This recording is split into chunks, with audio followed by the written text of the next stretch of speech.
Hi, lovely people. I've cleaned my bathroom, I've washed my hair.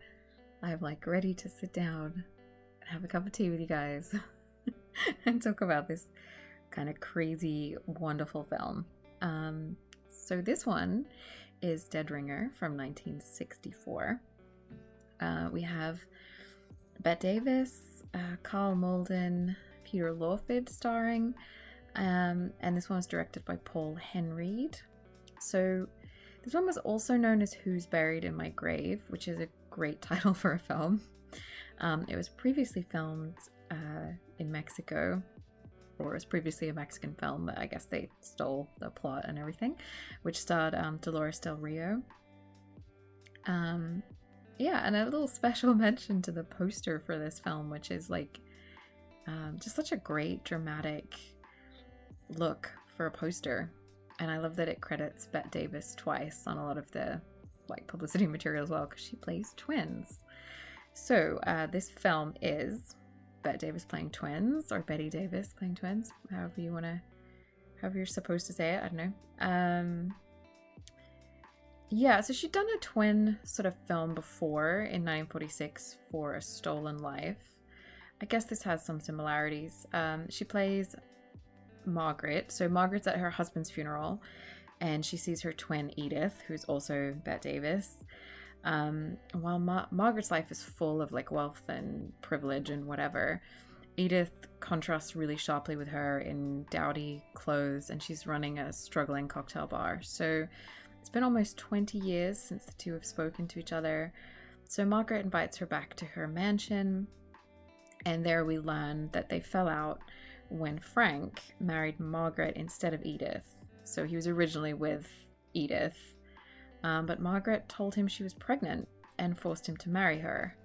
So that's the big betrayal between the two, except it gets more twisty, because on the way home, Edith learns that there never was a child at all, and she's fuming. I can't blame her. So she invites her sister. Edie invites Margaret to her, where she lives above the bar, and she uses their mutual birthday as an excuse, luring her to enact her revenge and get the life that her sister stole from her, basically. So this film has a bit of a film noir vibe, with the mistaken identity kind of situations and good people driven to do a crime out of desperation, but then paying for it. So obviously there's no happy ending here. The trick kind of shots with the twins are fun. I feel like that's always fun in any of these kinds of films. And it's really big drama between them. Bette Davis is so good at building the tension between herself and herself. It's really cool. So yeah, but it's two things for me that stand out in this film. The cunning twists that come as Edith enters Margaret's life, seeing if she can pull it off and convince everybody, and dealing with the problems that come up, which you would think would be things convincing her staff that she is who she says she is, and that kind of stuff is really tense. But actually, the bigger things are dealing with some of the shady stuff that Margaret has been up to and trying to cover that, and sort of, yeah, so those bits are really good. The second thing is the relationship that Edith has with Jim Hobson. He's played by Karl Malden, and he's a policeman. So if she was just this calculating person struggling and she wants revenge, this would be an entertaining film. But because of her relationship with Jim, we see that she's capable of loving someone and being loved, this other side of her, and he really believes in her. So there's a moment where she reveals to him that she's Edith pretending to be Margaret, and he doesn't believe it, because he's Edie would never hurt a fly. And so he sees this person who is genuine and kind, and Margaret isn't that person. So I think that's really nice, because obviously the film focuses on her taking revenge, but it kind of really humanizes her. And it's also really sad, because obviously killing your sister is the wrong thing to do, but it's also kind of really shows that, you know, she was this great person who's been ruined by this situation, maybe. And also at the end of the film, she spares his feelings when he asks if she really is Edith, after all of the, you know, truth has come out and stuff. And she doesn't want him to be crushed or lose faith in the Edith that he knew and believed in. So she kind of, when he asks, like, questions her, like, are, you know, could it actually be you, Edie? She's like, no, it's always been, like, I'm Margaret, kind of thing. So the person that he loved, his memory of them will remain intact. Like, I just think that's really nice. And it's such a good thing to put in this film, because it really, you know, there's a lot of camp and a lot of drama here, but it kind of gives it that other, like, a little bit of heart that you kind of need to be invested in this kind of movie.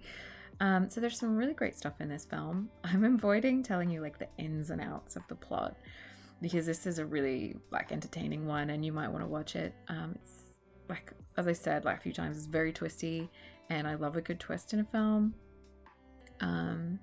So yeah, it's also quite nice to look at. The film was specially shot to be flattering to Bette Davis, who's just that little bit older. So they used this style that was sort of referred to as, like, painting, and it gives her this beautifully lit, well shot look. So I mean, you can tell that she's, like, you know, older than her previous roles, but yeah, she looks amazing, basically.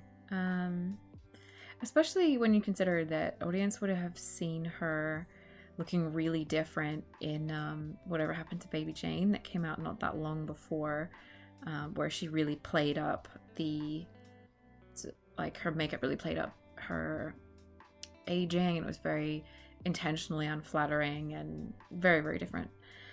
The film has a really good location. The mansion used in the film is the Greystone Mansion in Beverly Hills, I think.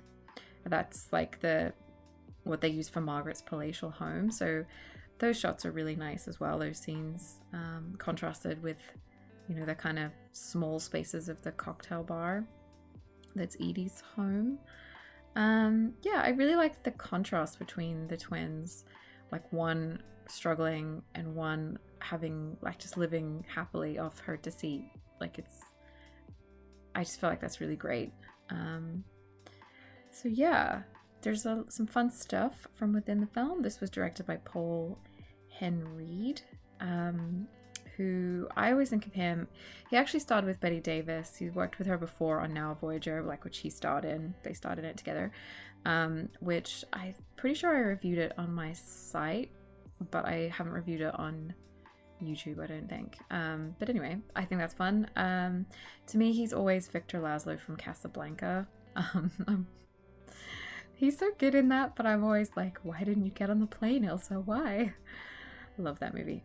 His career started in the 30s in Austria and Germany, but he was so outspoken about his Nazi stance that he was quickly labeled an official enemy of the Third Reich. So it kind of prompted him to, he went to England first, but it prompted him to have to leave. He was kind of, like, semi-blacklisted for about 5 years for being against the McCarthy era witch hunts, which was, I don't know if I've talked about it on here before. If you've seen Trumbo, you'll kind of understand what I'm talking about, but film people were suspected of being communists or having communist sympathies, and were sort of investigated, and they would be blacklisted if they didn't cooperate. So he was, like, semi-blacklisted for speaking out against it being unfair, and he wasn't the only person in Hollywood who did that. He was somebody who worked as a producer, director, and an actor as his career progressed. He had 2 stars on the Hollywood Walk of Fame, which I think is kind of cool. One for TV and one for film. And I didn't know you could have 2. But why not, right? The Queen has 2 birthdays. He can have 2 stars on the Hollywood Walk of Fame. And yeah, like, little fun fact, one of his daughters makes a cameo in this film as a maid. But yeah, it's nice. He spoke about this film as one that he had a really good time working on, so I thought that was nice. The music in this film is by Andre Previn. He was married to Mia Farrow for about 9 years. He married like 5 times. He won 4 Academy Awards and worked on like 50 film scores, so his name may be quite familiar to you, but he was also really well known in the classical world. So I thought I would give him a little mention. We also have, starring in this film, I'm going to leave Bette Davis to last. We have Karl Molden playing Jim Hobson. He's the Edie's love interest. He was a character actor with over like 60-year career. He's one of those people where as soon as you see his face, you're like, oh, I know that guy, and you know something he's been in. He won an Oscar for supporting actor for 1951's Streetcar Named Desire. He's in Pollyanna, One-Eyed Jacks. He's really, really good in this. He's very... well, I guess I've already mentioned like how important his role is, but I think he's just got like a warmth in this film, and a sort of like as if his innocence is lost in the course of this film a little bit, and I think that's really nice. On the other side of the equation, we have Peter Lawford. So I'm not going to tell you who he is in case you want to watch it, but he was a member of the Rat Pack and the brother-in-law of JFK. He was in some like great films, but was like also really well known for his like high social life. When I was looking, like sort of fact checking myself, I saw he was in a film called My Brother Talks to Horses, and I was like, that sounds like something I'd watch. He was in The Longest Day and the original Ocean's 11. So he was really good friends with Frank Sinatra, but he was sort of on the outs with the Rat Pack because he and Sinatra had a falling out over Kennedy. So Kennedy was all set to stay at Sinatra's house, and then he sort of changed his mind at the last minute on advice because Sinatra was said to have ties to the mafia, and that wasn't really like a good thing to associate yourself with because of like political stuff. So, well, it's probably not a good thing to associate yourself with anyway, but you know what I mean. It's like they didn't want to have it affect his political career.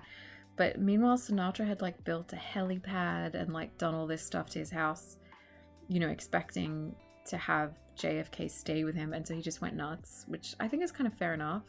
Like, if I cleaned my house and like, I don't know, bought new sheets for my guest room or something because somebody like important was coming to stay with me, and then they just like kind of changed their mind at the last minute, I'd be really mad.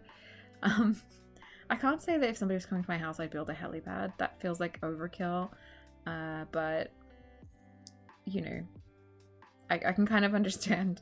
But anyway, Sinatra was like, I can't be friends with you anymore, to Peter Lawford, because Lawford was JFK's brother-in-law. So yeah. So let's see, we haven't really talked about Bette Davis, because there's a lot to say about her, so I kind of want to leave her to last a little bit.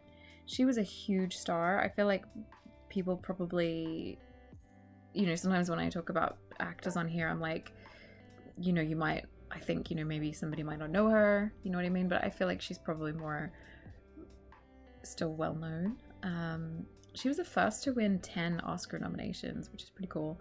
She ended up winning 2 Academy Awards in her career. She broke through as like a trashy waitress on Human Bondage in 1934. She was in big films like Jezebel, Little Foxes, All About Eve, that kind of followed. She really took her job seriously, so she was a bit of a perfectionist and unafraid of taking on studio heads or confronting directors or actors who she felt weren't pulling their weight or whatever, at least in her eyes. She wasn't one of those starlets who burnt bright just in her youth. A lot of pretty younger actresses, especially like in this era, they would get maybe like a lot of roles if they were sort of flavor of the month or however you want to put it, but they would be aged out very quickly, whereas like male stars tended to have a longer career. So she was able to keep her career going into mature life, which at that time, I mean, mature makes it sound like I'm saying middle age. It was like much younger than that.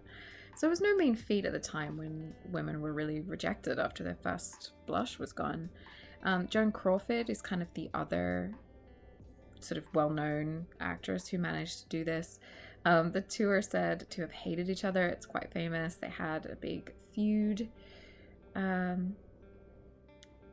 So yeah, there was that show made about their relationship called Feud, because that's how famous it was that they didn't like each other.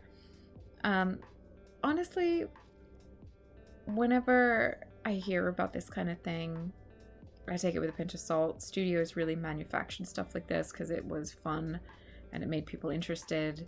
And yeah, I think that, you know, from reading different books and biographies and stuff, it seems to me like, and most reports kind of say that this was manufactured by the studio just for drama and sales.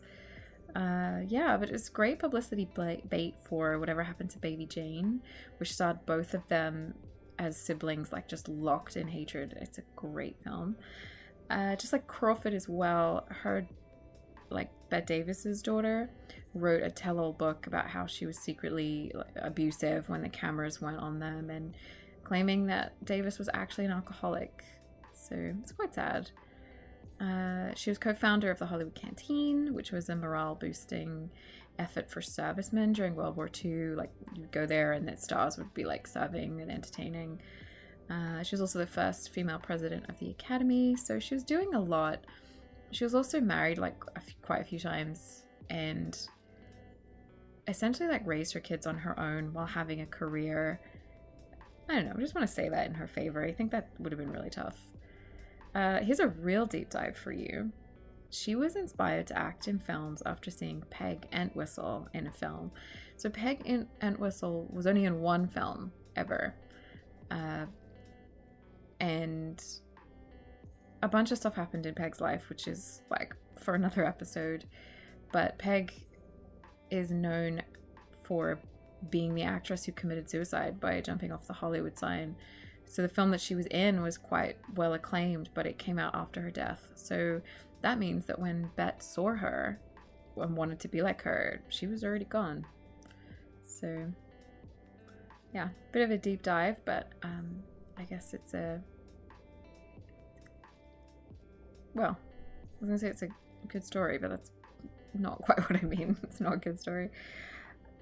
So yeah, I guess the last person I wanted to mention is just Perry Blackwell. I'm not a huge music person, I've probably said that before, but he was also in Pillow Talk as a musician, and he's playing when you see Edie's bar, there's a I think it's a jazz combo playing, and he was uncredited in this film, so I just thought I'd point him out for music fans, because he should be pointed out. So yeah, I mean, that's kind of this film. I didn't tell you too much about the plot. There is a dog who also deserves a special mention, a Great Dane. I just think this one's a lot more fun. Like, sometimes I feel, especially with like screwball comedies that have set pieces, I feel like it's easy to be like, oh, I like this scene or I like that scene. But I feel like with this one, it's better to just kind of watch it. You know, you kind of know what kind of film it is. It was actually remade as well in the 80s as a TV movie called Killer in the Mirror, which sounds amazing.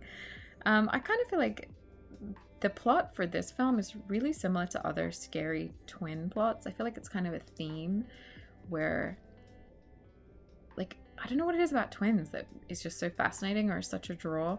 I think in movies you have that thing of it being a trick photography, sort of you have to kind of make it work and make it believable, and so that kind of maybe interests people and gets people to watch these films. But there's just so many films where you know, there's a twin and they try to take the other's identity, or there's a good twin and a bad twin, and like sort of the evil twin and all that kind of thing. So yeah, and it's funny, some of you have probably been thinking, since I mentioned the title of this film at the top, like, there's Dead Ringers, which is such a similar title to this, and it's a movie about twins. as well. It stars Jeremy Irons as like both twins, same as this.